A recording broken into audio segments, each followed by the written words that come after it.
What's up, everybody? Welcome back to another highly combustible reaction. We're jumping into something today. Raising the Kursk from SMIT Salvage. It's coming at us from Martine. Much love. It says between 18 May and 23 October 2001, SMIT Salvage carried out an extraordinary project raising the Russian nuclear submarine Kursk. The submarine sank to a depth of 108 meters after an explosion in the bow section on 12 August 2000. I can imagine such a recovery task would be very kind of hard, both like physically, like with engineering wise, and then also hard on the people to have to recover something where people died, like where people's bodies are still remaining, where it would be an all over emotional thing. It would be a strenuous thing. It would be a stressful thing. SMIT Salvage, get over, show them all the love in the world. Let's jump in, let's check it out together. We are going to cut it into two parts. We'll stop at the halfway point just for time purposes, and we'll finish it up tomorrow for sure. Let's go see what we got. We love some engineering marvels.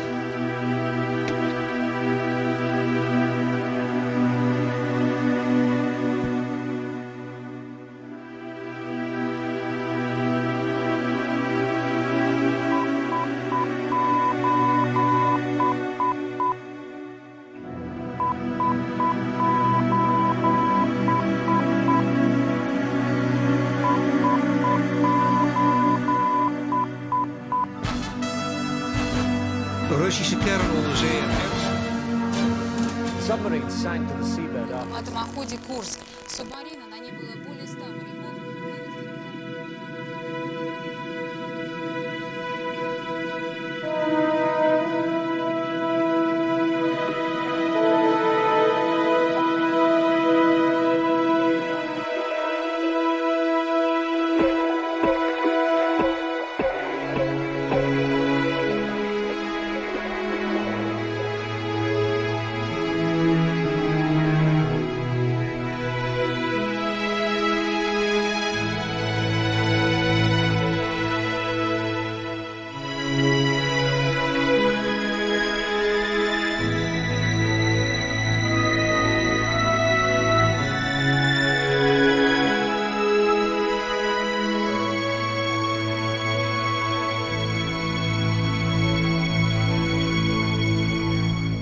It's already heartbreaking and harrowing.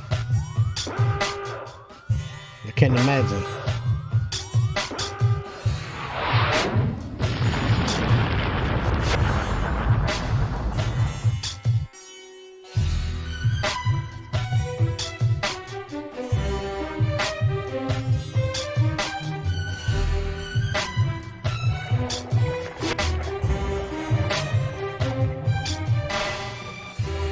The salvage of the Kursk, a challenging operation awarded by Russian authorities to the worldwide heavy lifting and transport company Mammoet after months of negotiations. Mammoet's salvage plan differed from earlier operations in several decisive aspects, which promise a successful result before the October stormy season on the Barents Sea. It would take so much planning. The logistics Shortly after in my mind. signing, I'm a Mammoet logistician, but the subcontracted the bulk logistics of are the crazy. project to Mammoet SMIT, its joint venture with worldwide maritime service provider SMIT International. They face an operation unique in the maritime world.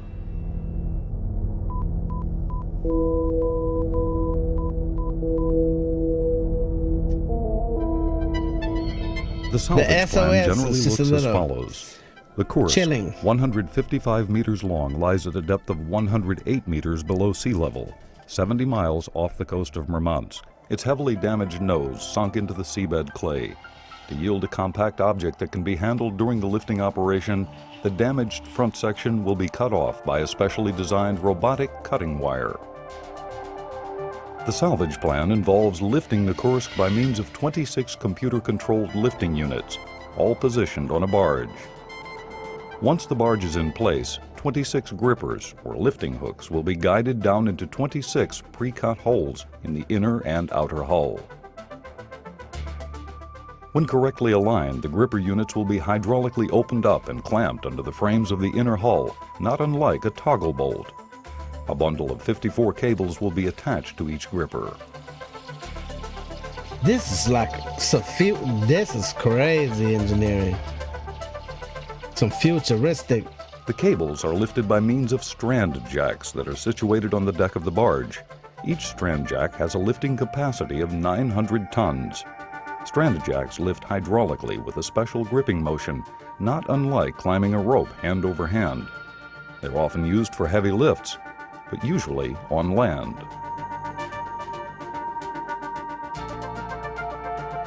During the lift, the force exerted on the attachment points on the Kursk needs to be constant. To maintain stability, the strand jacks will be fitted on top of a series of heave compensators that act like shock absorbers. They We will really allow thought the about barge to everything. move up and down while controlling the required tension on the strands. The lifting will be precisely controlled, centimeter by centimeter. The force on each bundle of cables can be set individually to minimize the tension on the hull of the Kursk.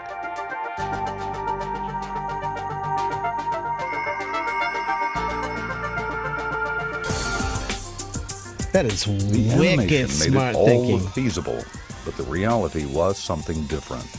There were only 5 months to handle the total job from preparation to actual lift. Preparations began in various places around the world. Altogether, 26 lifting units have to be constructed. Each lifting unit consists of a strand jack, a heave compensating system, an enormous cable reel, grippers, and gripper guides. Besides the strand jacks, every part of the lifting unit is specially designed and constructed. Hundreds of technicians work on all parts of the lifting system. I want to know who the Computer genius programmers was are behind working the whole overtime thing. to get the lifting 'cause operation systems ready in time. The construction of the gigantic reels for the lifting cables is a major task on its own. Kilometers of cables will have to be rolled onto these reels to prevent an enormous wire spaghetti bowl on the deck of the giant. This is mind-blowing. A specially designed cutting wire will have to remove the nose of the Kursk.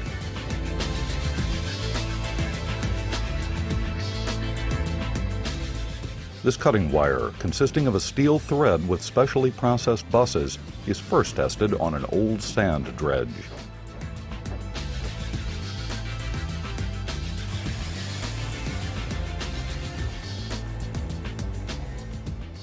Each part of the operation is tested extensively. Nothing can be left to chance. Part of the inner and outer hull of the submarine has been copied to determine whether the lifting plugs operate according to plan. A plug is lowered into the hole. It then opens and attaches itself to the frame of the submarine. A delegation of Russian engineers comes to Holland for the specific purpose of viewing this test. That's fucking genius, man. In the harbor of Rotterdam, the first equipment is prepared for departure to the Barents Sea. This involves 2 enormous suction anchors that are needed for the cutting operation. This is a beautiful thing to see because you don't ever get that back. See, you never know exactly how much work went into something. You never know how much time and manpower and all of these different minds doing their little parts to make it a reality. We never see that. This is a fantastic way of looking at it. We started with this animated plan, which when we got to the actual physical materials, maybe ever been a little bit more than we expected it to be, but they still made it happen. Whenever we see something big happen, we're just like, oh yeah, they built the building, or oh yeah, they went over here and got this thing out of the water. Or, it's so much more to it. Logistically, it's a nightmare. It's an insane nightmare. In due time, these anchors will be positioned in the seabed along the sides of the Kursk. This gives you hope for humans, man. People thinking like this out there.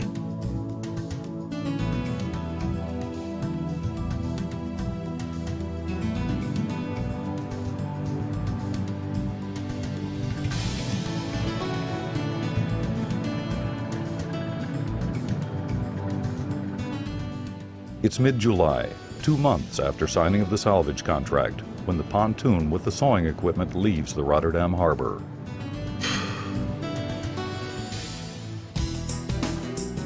Meanwhile, engineers extensively calculate and recalculate all technical parts of the operation. En dat is wat de lijn die de Russen hebben voorgesteld. Maar zoals deze tekening aangeeft, is dat een betere doorsnede. While their complex work continues, the Giant 4 is transported to a dock in Amsterdam to be modified for the lifting operation.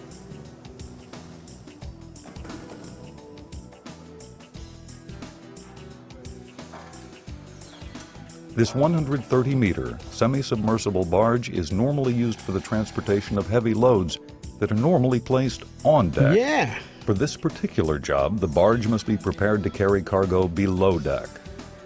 Enormous saddles are mounted underneath the barge. The saddles are shaped to match the outer hull of the Kursk. Below the waterline, under the bow, a huge hole is cut for the sail of the Kursk. Saddles and hole are made to tighten the submarine firmly against the giant barge, which is necessary for a safe journey from the Yeah, you Barents don't Sea wanna to the harbor of capsize. Vermont. Then the balance is off a little bit. We're not looking good. While work on the Giant continues, the barge with the cutting equipment arrives in the small Norwegian village of Kirkenes. Here, just a few miles from the Russian border, the final tests with the cutting system will take place. First, the salvage team needs to test the cutting system on an actual piece of metal similar to the material from which the Kursk has been constructed. At least, that's how it will work in theory. 2 cylinders are placed on top of the enormous suction anchors.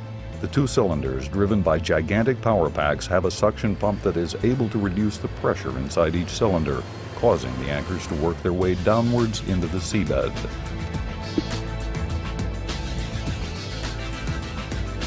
After several days of testing, the team is satisfied with the results. The anchors are hung overboard before the 2-day journey to the Kursk site can begin. Here, in the sheltered bay of Kirkenes, this can be done easily. Doing this on the Barents Sea with its constant swell would be very dangerous.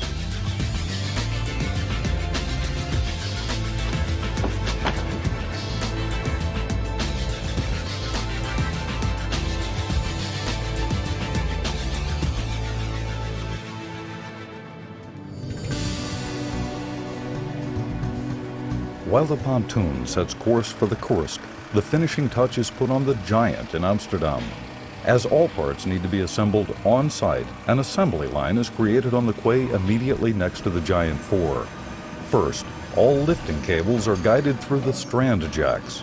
The next step is to guide them onto the reels. More than 200 kilometers of cables are controlled in this way. Holy, 200 kilometers.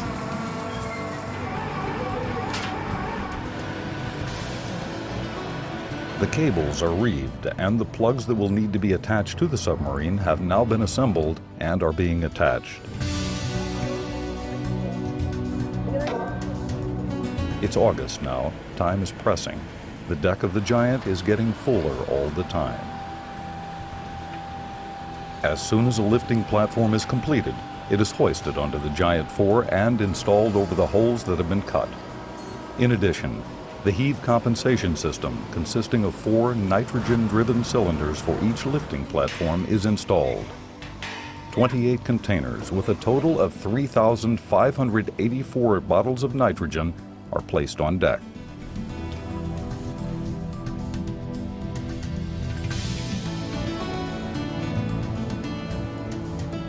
After 2 months of working nearly round the clock, the bare pontoon has been converted into a high-tech lifting bulwark, the likes of which the world has never seen. Yeah, no kidding. I hope by the end of the video they tell us it has been repurposed for other things since then. Very, very, very crazy to see this kind of big, huge, first of its kind machine built from scratch just for a certain purpose. Then you don't want to see it go to waste after that. This might be up there on the most intriguing things we've ever seen videos, for sure. The signal for departure can be given. I think it's massive.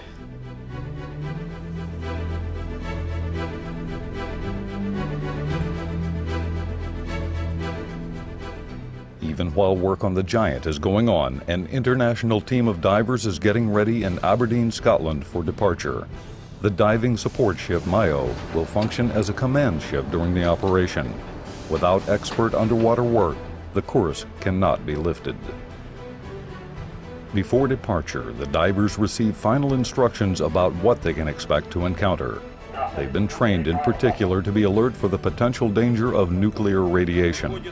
After all, the Kursk is a nuclear submarine. Yeah, my God, that's another thing we'd absolutely have to think about. Because of the depth of more than 100 meters, the divers must remain in saturation during the entire operation. This means they'll have to work and live for a maximum of 28 days under the same pressure that prevails at a depth of 100 meters. The first 12 divers prepare themselves for this heavy task. Once the door is closed, the ordeal of the divers begins. Shout out to all those submersion divers out there. That's some hard work. It takes a special kind of person to want to do that.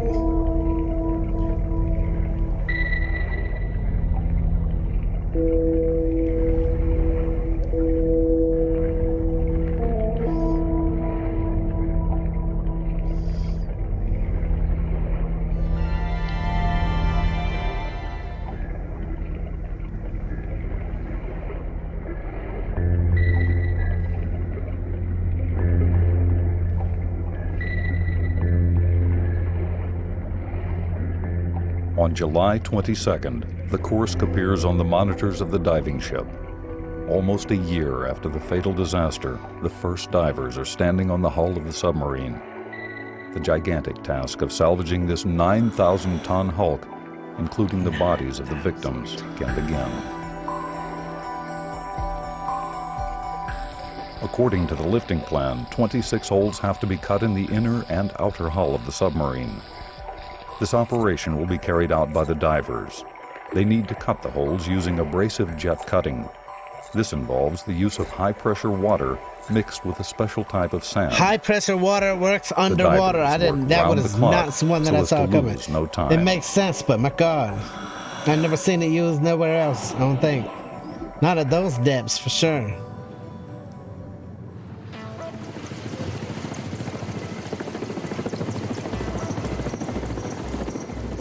After 28 days, the first international team of divers is relieved. The Russian Navy, constantly nearby with its vessels, coordinates the crew changes.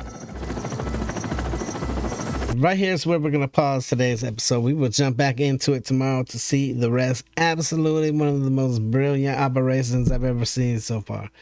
That's crazy. We got to build this thing from scratch that's never been built before. We need all of these great minds to come up with great ideas, and then we got to have a whole bunch of people on the ground that actually make it come to fruition. Everybody, this is intense. Everybody from the lowest man all the way up was in it. It had to be. Whole ass teams. Crazy, crazy cool. Get over, show SMIT Salvage all the love in the world. SMIT Salvage and Towage. Smash the like button if you liked it. The dislike button, but I won't believe you. I'll see you tomorrow for part 2. Till the next one, I'm either Combustible. You guys be happy, healthy, safe, but I'll be to the moon and back. Peace.